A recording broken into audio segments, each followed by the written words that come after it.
Il faut voir comment le budget est élaboré, est analysé, le degré de transparence budgétaire, l'accès à l'information budgétaire. Normalement, c'est regrettable qu'on voit des chiffres qui parachutent, des allocations budgétaires, alors que ça n'a pas été précédé par une discussion sérieuse sur le programme de développement, les projets mis en œuvre, d'abord au préalable. Parce qu'on a des documents de référence, en l'occurrence, le plan national de développement. Encore plus au niveau de la transparence budgétaire.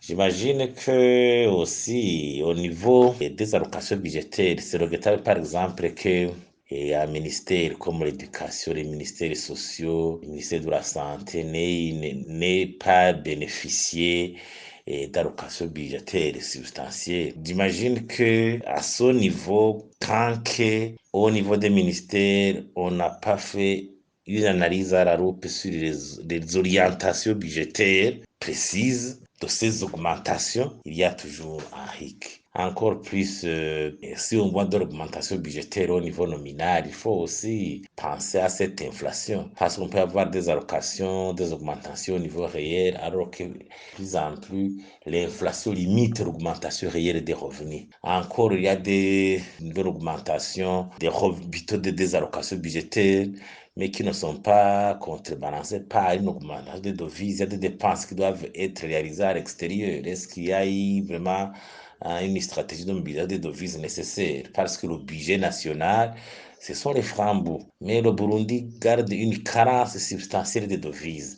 On ne peut pas se fier sur des augmentations nominales, tout ça 300 milliards de francs, alors que si on devrait importer, les mêmes difficultés subsistent. Encore un autre élément important, si on ne se fie pas toujours à un audit sérieux et pour que le budget programme en vie soit une réalité, pour contrôler réellement si vraiment ces allocations budgétaires mettent en application réellement les programmes établis, il y a toujours un hic. Au Burundi, on n'a pas encore eu un système d'audit, d'évaluation de l'exercice budgétaire. Quand il n'y a pas encore un système aussi sérieux d'évaluation, d'audit budgétaire, et moi, je ne vois pas qu'on peut se targuer de dire qu'il y a des orientations, des allocations, alors qu'en fait de compte, comme ça se fait des années antérieures, il y a toujours au niveau de l'exercice budgétaire une différence nette entre les projets de documents, plutôt les projets de développement contenus dans les documents de référence